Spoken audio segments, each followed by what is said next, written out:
Good morning, everyone. Welcome to the lecture that is to be given by Dr. Gregory J. Cizik. My job is to introduce him today and also to field questions for later. But thank you all for coming to this talk. Since there's not very many of us, if you guys want to move in closer, we welcome that. Dr. Gregory J. Cizik is the Guy B. Phillips Distinguished Professor of Educational Measurement and Evaluation Emeritus, and he just told me that was emeritus part was the best title he'd ever received, at the University of North Carolina, Chapel Hill. His academic career has spanned over 30 years in the field of applied assessment with specializations in standardized testing, validity, and test security. All at the University of North Carolina, Chapel Hill School of Education. Cizik taught courses in applied psychometrics, statistics, program evaluation, and research methods. He has written extensively on the subjects, including authoring or editing books such as Setting Performance Standards, Foundations, Methods, and Innovations. His publications include 7 books and over 120 peer-reviewed articles and book chapters. Cizik's recent book, Validity, An Integrated Approach to Test Score Meaning and Use, explores the 2 most fundamental aspects of defensible testing practice: the evidence that must be gathered to support the intended meaning of a test score, and the evidence necessary for justifying the use of a test for some intended purpose. Dr. Cizik's early career involved service in the K-12 education field as an elementary and middle school teacher and as an elected local school board member. He was also certified as an elementary principal. Dr. Cizik has served as president of the National Council on Measurement and Education, and previously he served a partial term on the governing board. Prior to coming to Carolina in 1999, Dr. Cizik managed national licensure and certification testing programs for American College Testing. He served as a test developmental specialist for a statewide assessment program. He's taught educational research and management at the University of Toledo and graduate level statistics courses at Michigan State University, where he earned his bachelor's, master's, and doctoral degrees. He's been busy. Dr. Cizik has been active in leadership positions in his field. He has served as chair of the National Assessment Governing Board's Committee on Standards Design and Methodology. The NAGB, to which Cizik was appointed in 2017, helps set policies guiding the use of data to measure U.S. student achievement. Among the other leadership positions he has held, Cizik has also served as the president of the National Council on Measurement and Education. Without further ado, I bring to you Dr. Cizik to do his lecture on the 7 questions for educational measurement specialists.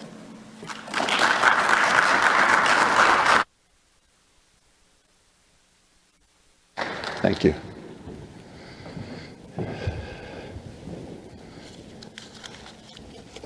I'd be fine just wrapping it up now. That was a wonderful introduction. Thank you. I do appreciate being here. Thank you, nominators, AERA committee members, ACT for sponsoring the award, and everyone for attending today.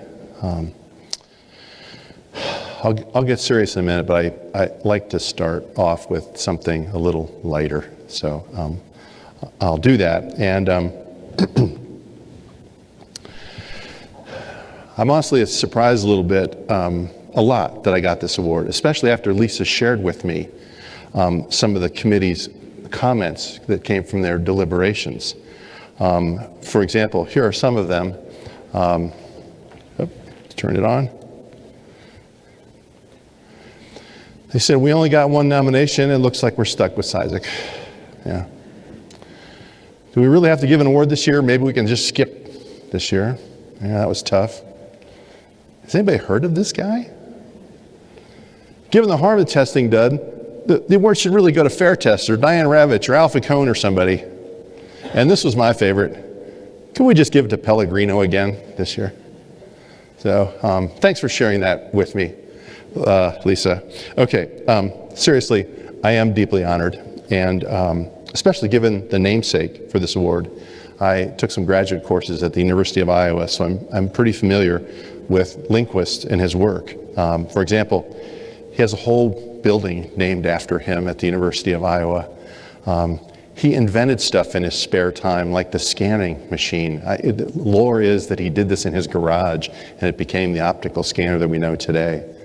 And he wrote far more extensively than I think people recognize in courses in statistics and research methods and design and analysis of experiments. He was just incredibly prolific. So to receive an honor in his name is especially gratifying.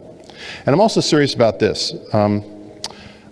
I really thank God that a system of higher education developed in the United States that allows scholars, all of us, the freedom of inquiry to pose questions, pursue whatever legitimate, potentially productive trails we decide to follow. We are remarkably fortunate, all of us. Today I'm thankful for the opportunity to share a few thoughts on issues that I think are of importance to the practice of educational measurement. This will be mostly practical ideas. I frame these as 7 questions, and yes, one of them is going to be about validity. We'll get to that one last. So question number 1, is demanding assessment literacy elitist? I've rode this assessment literacy bandwagon for a long time. Like many of us, I wish that all educators and consumers of what we produce, I wish I had a deeper understanding of our field. But I'm reconsidering my support for assessment literacy because most other fields handle things differently. Can you imagine going to a financial advisor who says their firm will meet with you once you get up to speed on variable annuities? Or imagine going to a physician who examines a patient and then says, well, I'd like to tell you about your condition, but you really haven't had any formal training in anatomy and physiology, so maybe come back when you do. Then we can talk about it. Obviously, these things don't happen. The burden is on the financial advisor to explain to a client what an annuity is. It's up to the doctor to figure out how to describe the test results to a patient regardless of their background. I now think that instead of focusing on assessment literacy, the onus is on us to figure out ways to communicate with our audiences regardless of their backgrounds in educational measurement. What are some prime candidates for this? What might we need to do in order to better communicate? Here are just a few examples. First, I think it's embarrassing that we don't have solid answers for the reasonable questions that most parents have about their students' learning or legitimate questions that most reporters have when they ask about testing. For example, a parent might ask this question: is my student at grade level? We really have no good answer for that. Instead, we say that he or she is working on grade level content standards. We show test scores that reveal a performance level of emerging or developing or something. I don't even think we have a definition of what performance at grade level really means. Another question is, can my child read well? We haven't insisted on clear definition of this construct either. We talk about English language arts tests we've developed aligned to standards. In some states, the ELA test, however, can be read aloud to students who aren't visually impaired. But when a parent asks about their child's reading, they assume it's all about an independent interaction with the text to extract whatever meaning an author intended. But that's really often just a small part of what an ELA score might mean. To be sure, I don't think that measurement specialists should dictate a definition of reading. An ELA score could mean that a student could comprehend meaning from various sources of information, from various modes. That's fine, if that's what people want. But we need to be the ones demanding construct clarity. Another example, a reporter asks a simple question. I heard they changed the cut score in the state test every year. Is that true? Now, in this case, there are really 2 answers, right? The first one is the psychometric response. I'll read it to you. No, a careful standard setting was conducted that resulted in a theta level that's held constant across administrations, and we used the common items non-equivalent group design with checks on anchor parameter stability, the robust Z procedure on proportional content representation to ensure that performance standards in place is consistent across forms and years. Not helpful. It seems to me that the first step is trying to understand that reporter's question. They probably aren't asking about equating, so I don't think it makes sense to give an equating answer. A different answer seems more responsive. We might say, of course the number correct a student has to get in order to pass changes each time. It would be so unfair if we didn't make those adjustments. Well, that catches people's attention when you cast it not as equating, but as a fairness issue. Here's an analogy I've actually used. I've talked to a reporter about someone's daughter trying out for a softball team. And the tryouts on the first day, you have to throw the softball 100 feet, we'll say. So there's the cut score on that exam, Form A, right? Well, the next day, when it's his daughter's turn or her daughter's turn, there's a headwind. Is it still fair to require them to throw the softball 100 feet? Or maybe should it be adjusted? Maybe 92 is the right answer. I'm not sure what the right answer is, but the Form B cut score is not and should not be, because it wouldn't be fair if it was the same as the Form A cut score. Then people understand why we change a cut score, right? Without going into underlying scales of thetas and things like that. People understand that what we do makes sense and it's the fair thing to do. Well, speaking of communication, we might also think about alternatives to the technical words that we use that have very different meanings for the audiences we communicate with. Just a couple that come to mind are, we talk about error, and that sounds like screw up to most people, when it's really our confidence in scores. We talk about bias. That sounds like a bad thing to most people, especially they don't understand it in the context of a statistical estimator what a bias is, right? But what we really mean by that is fairness. So just a change in language to communicate with audiences outside of us, and I'll talk more about that in just a second. Question number 2 is, should diff be abandoned? Now, statistical methods for identifying test items that function differently across groups have a long history of providing important information about test construction. For example, there's the familiar Mantel-Hansel-chi-square statistic and the practical ETS-ABC categorization system that's really pretty ubiquitous in K-12 achievement testing contexts. Looking back, however, it's clear that this diff index was proposed based upon a key, though somewhat strong assumption, namely that 2 groups could be formed, a reference group and a focal group, and that members of those 2 groups had some factor in common that made them fairly homogeneous. In retrospect, I'm not sure that such an assumption was always true, and it may not be true now in educational measurement contexts. I'm skeptical that it is. For example, it doesn't seem to me that one can possibly maintain that all white students or all black students have common cultural experiences, social experiences, family experiences, economic circumstances, and so on. There's a lot of diversity within those groups. Diff comparisons now, certainly more than they were in the past, are comparisons of very heterogeneous groups with perhaps only one characteristic in common. Over the course of the last 10 years or so, I've routinely witnessed diff analyses go off the rails. Statistical analyses resulting in an item identified as having, for example, C diff, favoring one of the groups, are extremely difficult to interpret. Speculations as to why an item functions differently across those groups are often as numerous as the reviewers themselves. Perhaps most discouraging, reviews of such items routinely fail to identify the source of the differential functioning. And without that, it's hard to make judgments about what to do with that item. Actually, the most egregious thing I've ever seen in diff use is when there's too few members of a focal group to make a comparison. And so what people have done, I'm sorry, this has been done, I apologize for it, it wasn't my idea. They'll take smaller groups and combine them into a group called other and make a contrast called white versus other. If you can take any stab at what possible interpretation one could make of a diff statistic of white versus other, that would be just astounding. You can't. So what do? I'll suggest a new course of action that's actually quite old. First, I'll say I believe DIF has outlived its usefulness in K-12 settings. Should only be used in the relatively infrequent contexts when we're pretty confident that a single factor can be identified that binds the groups together.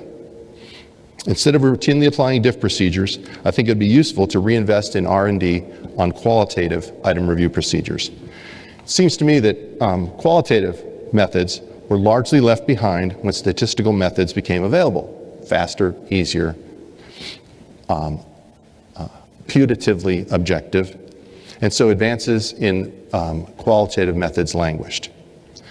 Now, some questions that need to be answered include things like, what kinds of backgrounds are most relevant for reviewers? What kinds of reviewer training have great efficacy? What kinds of review procedures are most effective? And so on. I think it's time to restart R&D on these questions and others. And I think redoubling efforts along these lines will be advantageous to the long-term viability of testing itself. For example, I believe that consumers of our work will almost certainly find that the results of human reviews by qualified persons concluding that an item is fair for all students are going to be much more compelling than assurances that test forms didn't include any C-diff items. All right. Question 3, should everyone get time and a half? No.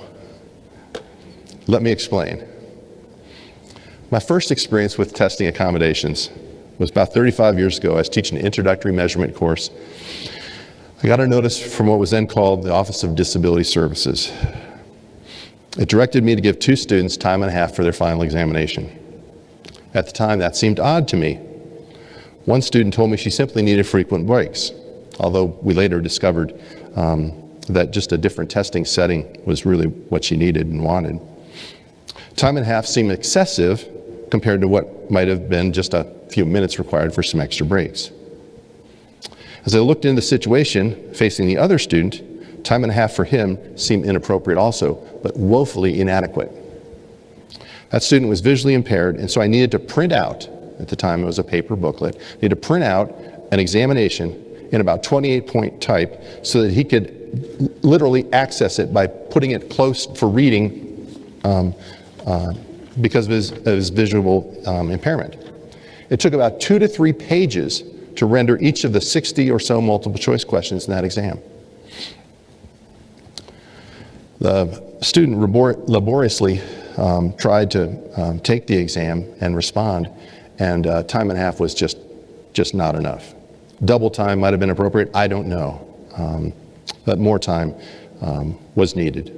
Nevertheless, over the next several years and over dozens of memos I received from the office, not a single one indicated a requirement for anything other than time and a half, regardless of the student's disability. Time and a half was prescribed about as ubiquitously as amoxicillin was provided for toddlers with an ear infection. Now, since then, we've learned that the pink stuff isn't the correct course of action for most of those situations. But 35 years later, we haven't progressed much from prescribing time and a half for just about everything. We have made progress to get more accurate information about student learning. Translations, whisper phones, glossaries, pop-ups, text-to-speech, magnification, other assistive technologies, but additional time allocations remain vestigial and remarkably similar and consistent across students. So on the one hand, no, I don't think every student who needs an accommodation should receive time and a half. On the other hand, how much time is appropriate? I don't know. We don't know. What I do know is that specialists in educational assessment and specialists in student with disabilities have not collaborated well in terms of tailoring accommodations to specific student circumstances. This is both a research and a practice problem. On the research side, I believe that identifying the accommodations needs for specific disabilities has not been studied nearly as much as it needs to be. And in terms of practice, state education department divisions of assessment and divisions of special needs and special populations are too often siloed, resulting in weak communication across those 2 divisions about assessment and accommodations. Both of these situations have caused effective matching of students to accommodations to suffer and confidence in the meaning of test scores that result to be attenuated. As much so or more so than with DIF, I believe we need to engage in greater R&D vis-a-vis appropriate matching of students to accommodations. Shocker number 4. Is opportunity to learn relevant? Not as much as we think. In 2018, Bill Schmidt and colleagues published a chapter outlining the global history of opportunity to learn.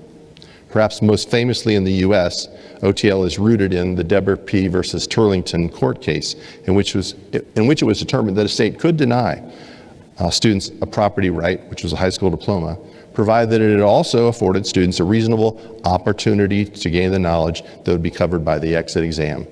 The court said, students are afforded an adequate opportunity to learn the skills tested on this Florida state exam. And I believe that's the actual origin of this term OTL. However, since that time, the concept of OTL in practice has morphed into something far more expansive and unrecognizable than it was back in that day. Almost universally, many assessment specialists and others have embraced this mantra. It's not fair to test students on something they haven't had the opportunity to learn. Nonsense. I can think of only one context in which OTL is relevant, and it's a narrow one. First, a few common contexts where it's not relevant. Measuring growth. When we intend to measure within-year growth, it's nearly impossible to do so without some information about what students know prior to instruction. That is, students must be tested on many things they may not have yet had an opportunity to learn. Second, planning instruction.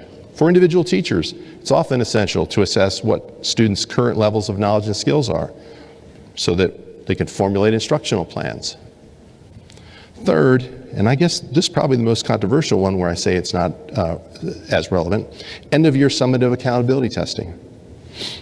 So, in this, admittedly the most controversial one, but let's consider it. We can easily imagine a situation in which students in an individual classroom or a building or even a whole district have not been provided instruction in something critical to successful performance on a state summative assessment. That seems sad. And it's clearly an alignment issue, though, with the onus falling on either the test makers or the curriculum constructors. We can surely have compassion on a student facing a test containing questions on material he or she was not taught, but a test result that showed that a student didn't learn that material would actually be somewhat valuable for parents, educators, policymakers, curriculum developers, and so on. It would also be valuable validity information. It seems relevant that if a student hadn't been taught some content, the test results should reveal that. So when is OTL relevant? As with perhaps most large-scale testing, the nexus of assessment and accountability often poses problems. We can easily imagine a statewide testing program used for teacher accountability where student OTL comes into play.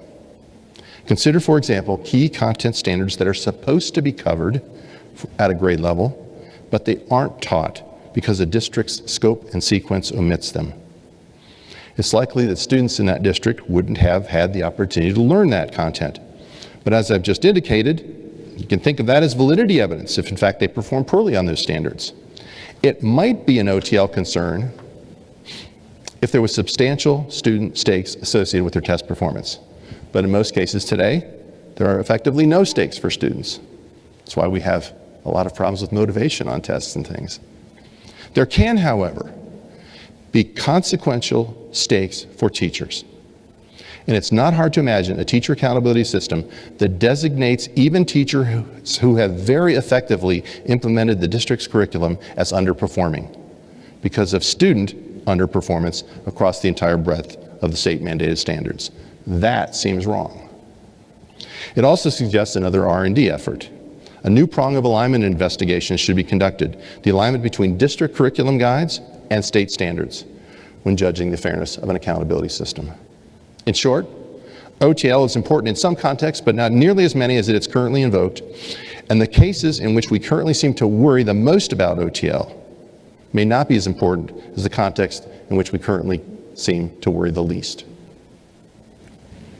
Question number 5, what's the standard error of measurement? Now, imagine everyone in this room considers this to be a silly question. We're all pretty familiar with this elementary concept in classical test theory. We could probably recite a theoretical definition along the lines of the standard error of measurement is the standard deviation of distribution of errors and, blah, blah, blah. Okay. So the question as stated really isn't so much what I'd like to talk about as it is an entree into a complaint I have about what the SEM isn't. This complaint relates to work I've done in the area of standard setting. All too often over the years, I've witnessed the following situation. Qualified panelists engage in a rigorous standard setting process that results in cut score recommendations. Then, for whatever reason, a group of policymakers, perhaps a chief state school officer, who's responsible for actually setting the cut scores, is not pleased with the results. Rather than exercise their legitimate discretion to adjust the cut scores in a manner that they choose, they seek guidance from us assessment specialists to provide some kind of psychometric patina to gloss over and make a desired adjustment. Regrettably, we oblige. Too often, we wrongly suggest some multiple of the standard error of measurement. Wrongly? Yes, wrongly. Let's recall whatever definition of the SEM came to mind previously. Whatever came to mind, the SEM is a measure of the imprecision of test scores. It expresses our confidence regarding the extent to which observed test performances are a good indicator of students' level of knowledge and skills. Alternatively, the SEM can be thought of as how much noise there is in test scores compared to how much signal. I note that each of these ways of thinking about the SEM deals with uncertainty about the observed student test scores. So let's look carefully at what's in the SEM. There's a formula. That's what it means. There's variation in observed test scores. There's confidence in observed test scores. What's my point? The use of an index of random error in student test scores has no logical connection to a rationale for use in adjusting anxiety about cut scores. To be sure, I have great empathy for policymakers who often face these difficult political circumstances. But what might we offer them instead of the SEM? Well, I can think of several things. Others have thought of the other suggestions as well. Obvious on the list of ideas would be the standard error of judgment of the panelist ratings. I support this, but the SEJ has uses a very small number, gives you very little wiggle room in terms of making an adjustment. It underestimates, I think, the variability that exists. Other candidates similarly reflect uncertainty surrounding panel-based recommendations. For one, let us make the weak assumption that a qualified group of persons was impaneled to serve as standard-setting participants, say, using a bookmark procedure. If we consider them equally qualified, then the range of their final page placements is at least one option within which to find a defensible performance standard. Of course, we all know that even well-qualified panelists can sometimes fail to thoroughly grasp the methodology. They might bring an agenda to the standard-setting meeting. They might simply misunderstand or make errors in recording their judgments, and those errors aren't discovered until it's too late. Whatever the case, a more reasonable area for locating a final standard then the full range might be a trimmed range, excluding the outliers, or a range spanning like P10 to P90 or P25 to 75, something like that. That gives some rational basis for making an adjustment to a cut score. Alternatively, when an adjustment to a panel's recommendation is deemed necessary, it can also make sense to look at the individual ratings themselves. For example, if an Angoff procedure is used, a criterion might be established for considering ratings as consensus. Not all agreement, but just within some defined level of variability. It seems reasonable that using an Angoff approach to exclude items for which the panel was widely discrepant in their ratings could be used. Such items need not be excluded from the tested content, but could be candidates for exclusion when calculating a final % correct decision. Of course, combinations of these adjustment methods could be used. Main idea here is that approaches which contemplate adjustment based on estimates of random error in observed student test scores are not defensible and should not be considered. Other strategies, grounded in uncertainty about the cut scores themselves, provide a much more logically consistent option for considering adjustments to the performance standard. Okay, well, I was dreading that Derek Briggs would be in the audience, and here's question number 6 is just a giant slam on President Derek Briggs, so here we go. Question number 6 is, what should comprise the content of educational measurement training? Okay? Now, at the outset, I want to recognize the good work that's been done over the years to address this question. The latest iteration of this work can be found in NCME's Foundational Competencies in Educational Measurement, published in our journal EMIP in 2024, and authored by every member of our association. That's another part of the humor thing. It's just so many authors. Okay. At the outset, I want to recognize that good work and thank NCME for doing that. That's important. It provides a strong, forward-looking conceptualization of the knowledge and skills that measurement specialists will need in the near future. That said, my sense is there's a core competency that's only hinted at in the competencies or maybe missed altogether. I believe that both new and seasoned measurement specialists sorely need deeper exposure to methods for appropriate, accurate, and accessible displays of data and graphical ways of communicating. Now, NCME has been an innovator regarding one side of this concern, that is, communicating to those already well-versed in technical measurement concepts. A point of pride here is NCME's solicitation and featuring of innovative data displays on the covers of its journal, Educational Measurement Issues and Practice. Here's an example illustrating parameter drift by some colleagues Yufeng Chang of the Minnesota Department of Education and Pearson from a few years back. But few practitioners read EMIP, and the innovative data displays are almost exclusively accessible to psychometricians. The other side of this concern is communicating with the wider audiences, parents, stakeholders, consumers of the information we produce, policymakers, reporters, and so on. I recall first being sensitized to this concern about the need for accurate, accessible information about testing when many years ago, I was reading an article on differences in the performances of boys and girls on the quantitative portion of the SAT. I don't recall where I saw this, so I recreated the graphic, but it showed a performance differential. It was in a popular, widely read outlet. The data display and accompanying headline made a big impression on me, and perhaps on a lot of other readers, though surely for different reasons. Here's my rendering of that graphic. The headline was, "Is the SAT biased?" and it showed the quantitative mean scores for boys and girls. What is the layperson going to take away from this graphic? I think a layperson would take away that it is grossly unfair to girls, that boys far outscore girls on the SAT quantitative portion.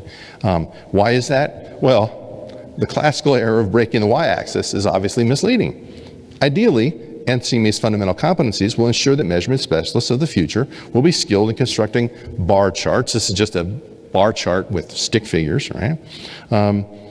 Heat maps, line graphs, box and whisker plots, and so on. But to be clear, I'm not limiting my concern to the kinds of graphical communication that is traditional in our field. We have to become much more savvy in terms of communicating what we do and its value in a way that is more compelling than another friggin' ICC. Sorry about that. Another ICC. Let's look at two misleading graphical displays that attempt to communicate about our work. Not done by us, but they communicate about our work. Regrettably, displays like this are exceptionally powerful, compelling, and influential. The first graphic is one I imagine many of us have seen that purportedly addresses unfairness in standardized testing. Let's take a look. Has anyone seen this graphic before? Yeah. What's wrong with this? Plenty. First, the Albert Einstein quote, "Everybody's a genius, but if you judge a fish by its ability to climb a tree, it will live its whole life believing it is stupid." That's completely fabricated. USA Today did a fact check on this, and they weren't sure who to attribute it to, but they were able to exclude Albert Einstein as the source of this quote. He never said this. But I'm not primarily concerned or complaining about this graphic. My point is that assessment specialists need to become more skilled communicators via displays like this because of their power and effectiveness. Relevant to that is a second glaring error in this graphic, a complete absence of context about what the test was designed to measure. Sure, if this is an IQ test, maybe there's a point to be made about construct misrepresentation. But if this graphic has repeatedly been invoked to disparage K-12 testing. So let me be blunt. If this test is designed to measure tree climbing skill, My money's on the monkey. And it seems like a totally fair performance assessment. Yes, it sucks to be a goldfish in this situation, but the test would almost certainly be yielding accurate information on the intended construct. In educational testing contexts, some students who are weak readers will score poorly on a well-designed ELA test. That's the construct being measured by that test. For the second example,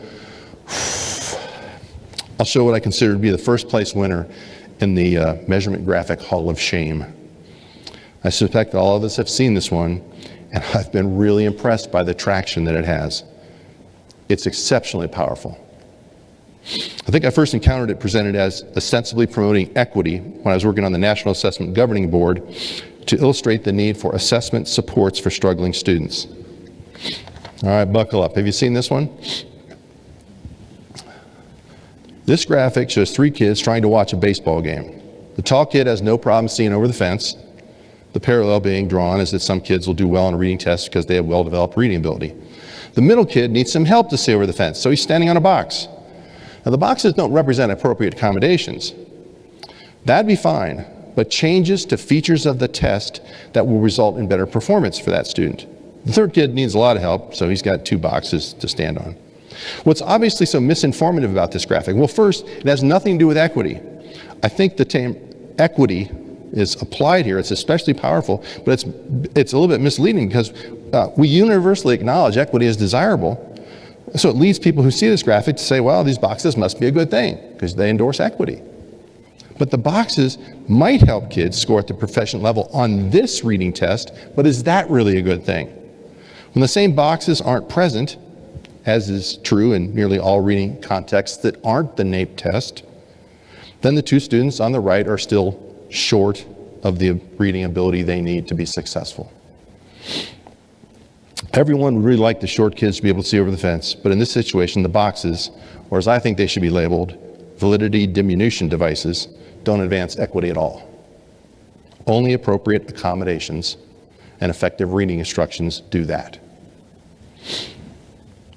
In summary, graphics can be highly misinformative, but also very powerful and highly effective in communicating their messages to non-technical audiences. Measurement specialists, we need to become much more creative in learning and applying skills to communicate in equally powerful, informative, but accurate ways.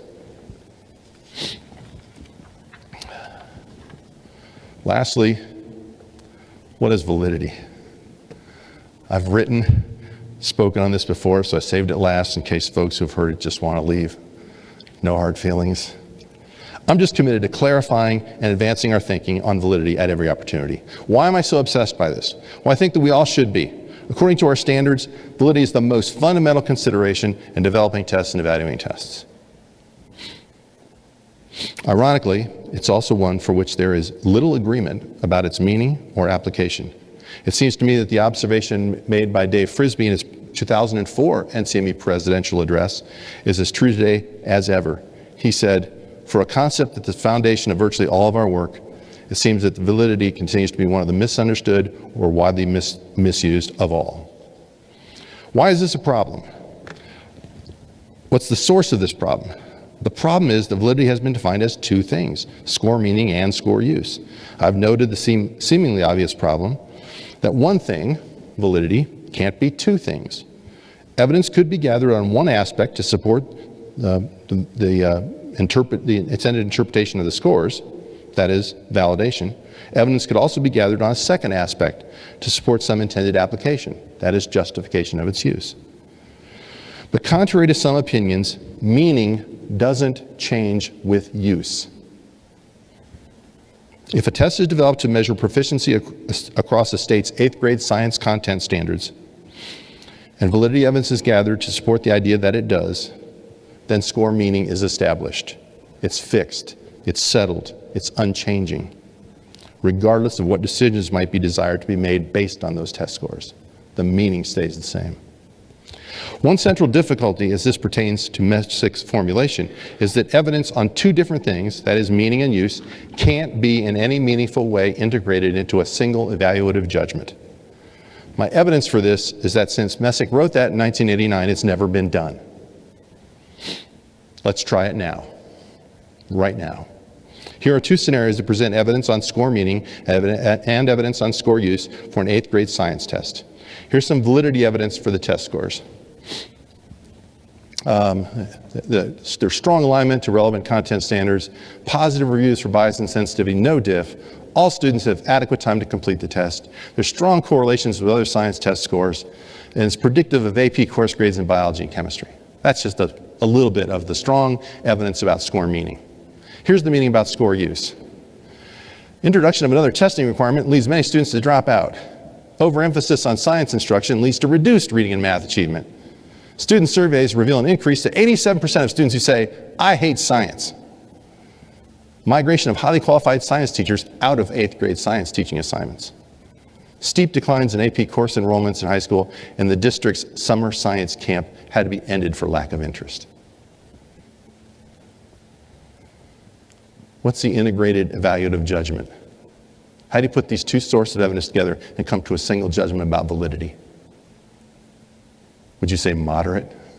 You got strong on one side and poor. I mean, I can't think of a way to have a single integrated evaluative judgment, which is what most theorists now would say is what validation is. It's a single integrated evaluative judgment about these two sources of information, score meaning and score use. Now, just to be fair, let's try the shoe on the other foot. Validity evidence. Test is judged to have poor alignment to standards. 80% of items, egregious bias and sensitivity concern. Language and context not developmentally appropriate. Speeded for most students. Stronger correlations with off-grade social studies than with their science tests. Negative correlations with AP biology and chemistry. But on use, following the introduction of this test, there's increased high school persistence. No changes in proficiency rates on summative reading and math. Surveys reveal increased student interest in science careers. Observed increases in science teacher job satisfaction, fewest reassignment requests of any grade level. Steep increases in AP science course taking, and the district's summer science camp has to institute a waiting list because people can't wait to get more science. All right? How do you integrate that evidence? What's the single evaluative judgment about the validity of that test? Validity of those scores. All right? I tell you, in working on a lot of state assessment programs, I've never seen one. Maybe in some fields this exists, but I think it's a unicorn. It's a good idea, but it doesn't exist. All right. Now, the problem is that this difficulty of trying to integrate two disparate sources of information, the answers to two different questions into a single judgment, is just being rolled forward in the standards for educational and psychological testing. Here's what the current standards say. I'm not optimistic that the next iteration of standards will say anything much different. It says it's important to note that the validity of test score interpretations depends not only on the uses. No, it's not possible to have a single conclusion when two aspects are involved like that. You can't blend them. So I think the current standards are wrong in this point, so let me assert this as clearly as I can. The meaning of a test score does not change with its use, does not depend on its use. The meaning and the justification for its use are two different things. Validating the meaning of scores requires different questions and different sources of evidence than justifying the use of a score for any intended purpose. I believe we have very strong traditions for the former. The standards for educational and psychological testing provide a really good basis for understanding the meaning of a score. But I think we have little to no guidance, certainly no formal standards for justifying the use of a test score. We need to work on that. Well, those are my 7 questions. Thank you for listening to those questions, and I believe that now Lisa will moderate your questions about my questions. Thank you.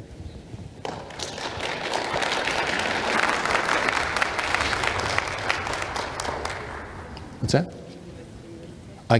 However you prefer. Okay, is it the standing mic you want people to use? Okay, if there are any questions, I'd be happy to address any of them. If you would just go up to the mic and just tell your name and where you're from, that'd be great.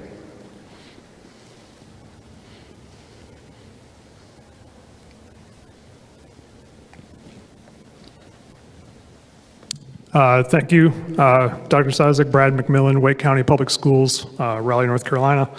I know that you serve on a lot of technical advisory committees for states around the country. I've had the pleasure of serving with you on the North Carolina one for a number of years, and a lot of these topics you brought up today are things that often get discussed either directly or indirectly in a lot of those meetings, sometimes without a lot of satisfactory resolution. It feels like state technical advisory committees could be places where a lot of these questions could or should ideally be addressed, but given that they seem so intractable and ubiquitous, are there other ways you think people in the field should be addressing these questions outside of that? Because it feels like if it could get addressed there, a lot of those problems would have been solved. So what are some other venues that you think folks in the field can deal with these issues and that they don't now? Great question. Thank you, Brad. The question, in a nutshell, if I get it right, is where's the best place to address these questions, given that they often aren't well addressed in a state level on a technical advisory committee or things like that. And I don't blame them for not being well addressed in that venue. In that context, questions like this are really radioactive, and what people don't want to touch in those situations is something that's very politically sensitive. Each of these can be very politically sensitive. So I don't expect that state level personnel will take a leadership on this. I think it's up to associations like the National Council on Measurement and Education. It's up to research who publish things in journals to give the locals doing the work on the ground the cover for making these kinds of decisions. If there's literature out there that says, instead of using the SEM for an adjustment, here are 3 different ways you could make an adjustment on a cut score that are defensible, then somebody can say, look, the literature says this, and then they can be held harmless for potential fallout, especially when a state chief wants political cover for making a cut score adjustment. Same thing with time for accommodations, same thing with gathering. I've seen so many technical reports, and there's an abundance of information on the meaning of the score.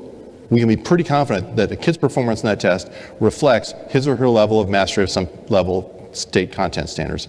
But there's a paucity of information, if any, on justifying the uses and what information there is to support that a test is being used as a graduation requirement, as a screening measure for gifted programs, as a whatever. There's just no language on that. So I'm blaming us, I'm blaming me, I'm blaming the field. I'm saying that people that are in a positions to do the research and publish about it and take a leadership role like the president of an association, anything like that has to happen to give state folks the cover that they need to work on the practical implications of those decisions. Does that answer your question?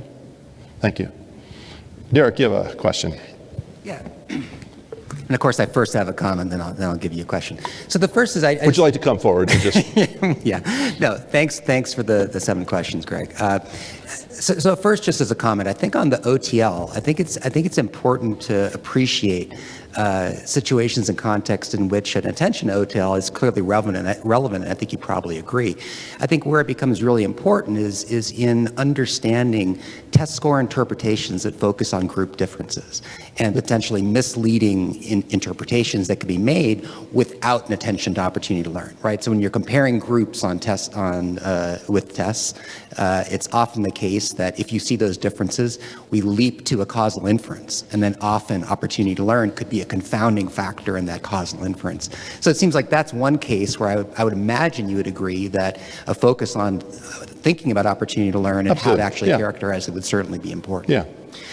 The second piece, I just think that actually what you were talking about with the foundational competencies, I actually found your examples a great endorsement of what we were talking about in those competencies, because the idea that we were emphasizing was the importance of communication competencies, communication and collaboration, crossed with an understanding of educational measurement. I thought in all your examples, that if you have that accurate understanding, you'd be able to sort of see what could be problematic in those graphics that you were showing. For example, the one that you have the most problem with around equity. In that particular case, the key question is, what is the construct of interest, and are those boxes construct relevant or irrelevant? So if what we want to know if kids can discriminate among... That's what we take away from that graphic. Right. And so my point is, I think if we have the right training, are able to connect those two things up, the communication and the understanding of sort of the measurement issue. So I would just point out that I think I just endorse that the idea that we were trying to get at in that report was the importance of those two things. Now, comments aside, what my question is for you is, I think you have always stood out in the field as being an excellent communicator.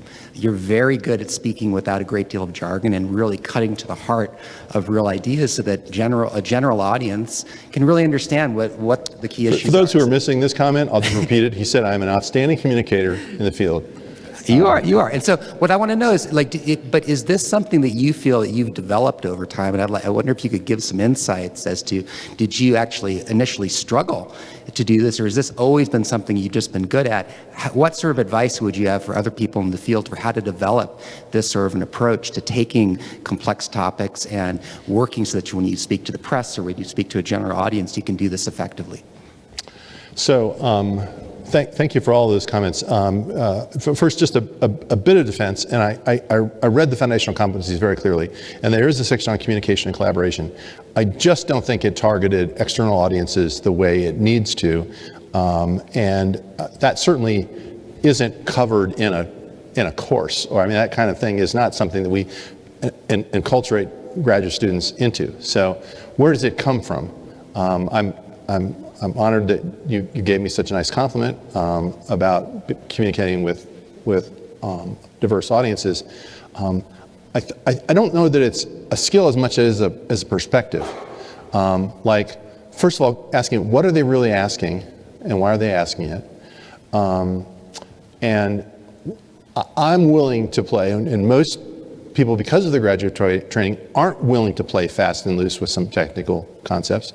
I'm willing to play a little bit looser on what equating is, for example, or on what item calibrations are and where they come from.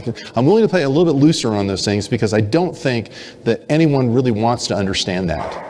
I think they have core, fundamental questions about the fairness of testing and about the use of test results, and they want that question answered. So if I think, what question are they answered? What question are they asking? And if I were in their position, what would make sense to me?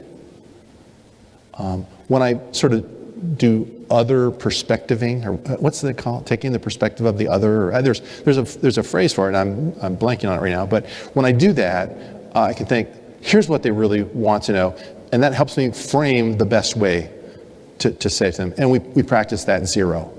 We privilege technical precision in our talking, in our paper writing, in everything that we do. And so that's the lens that people walk out of our graduate programs with. And I think maybe I differ in this way, but I really feel like the field of psychometrics is a service profession. I don't think we're leaders as much as we are servants. You know, you tell me what you want to measure. It might be hard, but I'll help you try and figure out a way to measure it. You know, I'm sort of at your service, state education department. I'm at your service, national assessment. I'm trying to help you do what you want to do in the best way possible. And so that bit of perspective taking, I think, also helps in some ways. And we ought to really put graduate students on the spot, like. Some folks may remember this because I have some colleagues here when I was at the University of Toledo. We had this thing called the cheese ball. And the cheese ball was this, we couldn't really afford much, so we had a little cheese ball and some crackers. And graduate students had an opportunity to give a dry run of their AERA presentation. And they did very well, and it was a nice social thing for students and professors. But what would have been nice is after they did their formal presentation to say, now how would you explain that to a reporter who calls you? Now tell that to a parent. What's the meaning of your study? How would you tell that to a parent? And if you can't do that, that's a problem. So I'm sure other institutions, I'm sure Boulder does the same thing. Incorporate that, say, and then critique it. You know, if I'm a parent, I don't have any idea what you just said. So thank you for that question. Other questions?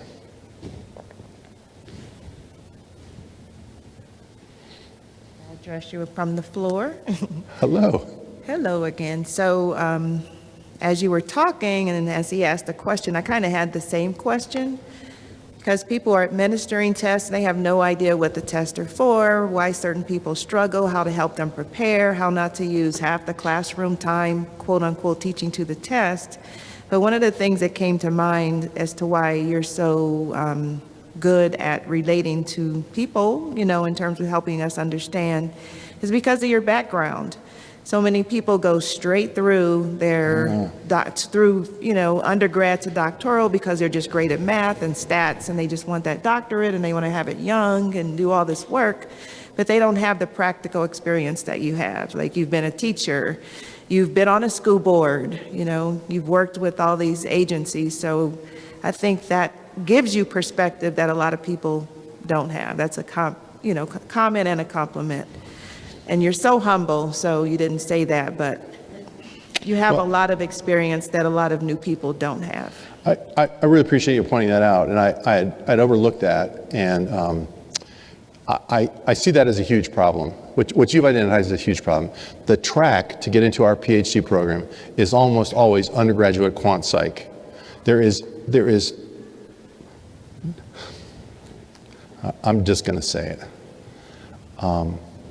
By the time many students go through a teacher preparation program, the ones I'm familiar with, now I'm not critiquing all of them, but they come out with this fundamental knowledge about testing: that it's biased, that it hurts kids, that it's the gatekeeper to opportunity and access in America. It's to be avoided at all costs.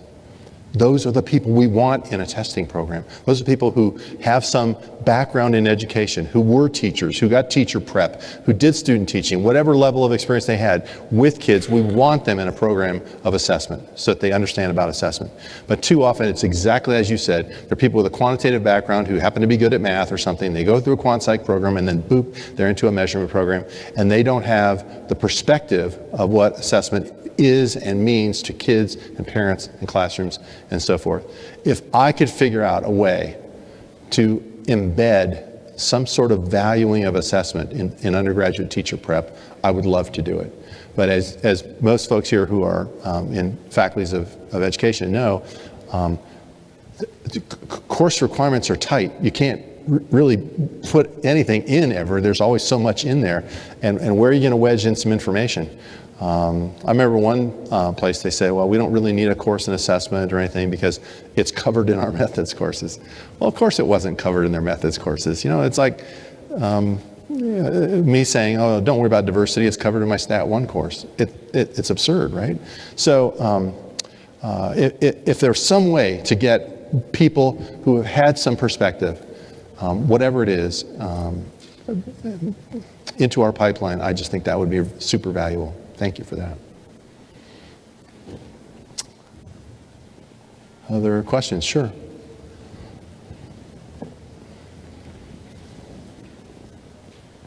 I think you suggested that leaders in the field could be instrumental in clarifying validity and helping communicate it to the general public, but in fact, haven't leaders in the field been some of those who have been muddying the field, and perhaps that's partly driven by our academic reward system where you get rewarded for critiquing, for dicing into smaller and smaller pieces, for showing how something's messed up instead of making it better, perhaps. Yeah, I don't know exactly how to think about that. I mean, I think people, at least in my field of educational assessment, are really trying hard to understand validity, and I take them all as good faith efforts. I think there's a very small part of what's the problem is sort of reverence for tradition. Samuel Messick, my goodness, he is like Superman. And whenever I invoke his name and say anything contrary to his, I feel like I'm tugging on Superman's cape or something. I just don't feel comfortable doing that. Michael Caine is an amazing gentleman and scholar whose argument-based approach to validity we'll be considering, I think, tomorrow in a session that I'm talking at. And I think people want to defer to that, right? We have the standards for educational and psychological testing. And it's really, it's not comfortable to stand up and say, I think that's wrong, right? Because we embrace the tradition, we respect the people who have gone before us, we stand on the shoulders of giants, we have standards that we adhere to now and we affirm as important. So I think there's some of that. And I also think we often don't have opportunities to engage on the specifics of a question. We can have, and I've been in these, like it's a debate where, I get up and go blah, blah, blah, and somebody goes up and goes, oh no, blah, blah, blah, and then we sit down and we go home, and we don't ever say, well, wait a minute, let's look at this one point for a second, see if we can come to agreement on this point about it, Like I've claimed a lot that I've never seen an integrated value of judgment of score meaning and score use to come to a single point about validity. I'll also claim I've never seen a thorough explication of validation as Mike Kane would want it, using the argument-based approach. He lists all these different things, and I'll talk about them in my presentation tomorrow, I believe. Here's all these things that you should get evidence on, all these assumptions, okay? And people invoke it. It's just like, I'm often not welcomed by contractors who one of their sentences in a technical report will say, in building this test, we followed the standards for educational and psychological measurement. Well, what does that mean? Or we used an evidence-centered design procedure. What does that mean? I mean, unless you can show me some sort of details about how you did it, I'm not just going to take that blanket statement that you followed the standards in constructing this test as evidence that you did. So what we need to do when we have discussions about validity is say, wait a minute, let's look at the individual little pieces and show me an example of a integrated value of judgment that combines those two sources of evidence I just showed. Or show me an example where Kane's argument-based validation approach was used in any practical application. And then we can look at it. We can say, well, that's sufficient or that's not sufficient. But too often the fora that we have for doing that kind of thing just don't, it doesn't happen there. And I wish it would. That would be advancing our field. So I hope that answered. I'm not sure if it was totally helpful. Other questions or comments? Hello.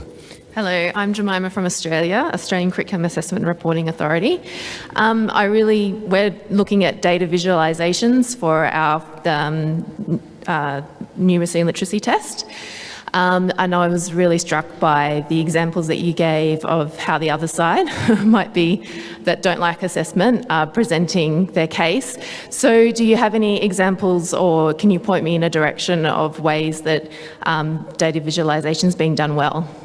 Yes, thank you. So first of all, I probably played fast and loose with the term data visualization, right? Because we have a way of thinking about what that means. And that's not all what I'm talking about. I'm talking about totally creative, out-of-the-box ways of presenting information about what we do and how we do it that would be meaningful to people outside of our field. So I did put up one example, and that was the softball throw. And I actually published that in a little piece recently, I think in EMIP. And I've used it with people in talking to lay audiences and such. But it's not so much a data display as it is like one of those cartoons. It's a way of showing information. And you look at one of those cartoons or things and you take away an impression. And that's what I want people to do. I want them to look at something, only the big difference is I want ours to be accurate, right? And so I wish I was more advanced and I could show you more examples of such a thing. But I think there's creative people in our field who could come up with some very good stuff. I've always thought it would just be wonderful if we had, this is going to sound corny, but just, I've taught so many years where people come to my class and they'll say, well, everybody knows that the SAT was invited to keep African Americans out of college. Like, I just don't think that's the case. In fact, the bubble sheet was an attempt to hide examining background characteristics and score things in a way that was agnostic to those characteristics. And so how could we, what would be a data display, right? And okay, here's the corny part. What if you had just one of these little video things, like what is it, TikTok or something, some little thing where a kid goes, I had teachers tell me I wasn't college material, but then I took the SAT and I thought, I might really be a good engineer because I really like engineering. I'm going to apply. Boom, end of TikTok, right? But you walk away from that going, A, people shouldn't tell kids they're not college material, and B, this test helped the kid get the sort of encouragement that he or she needed to go apply to an engineering program. I think that'd be great. That's what I'm talking about a data display, right? That is powerful in a way, because I mean, videos are the lingua franca of communication right now, and so do something like that. Creative people in our field could do that. I'm not that guy. I'd like to be, but I'm not. So, other questions or comments?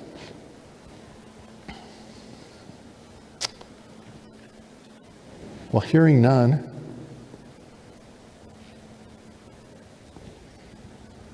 I guess I'll just say thank you for thank you for coming, and have a great lunch and rest of your conference. Thank you.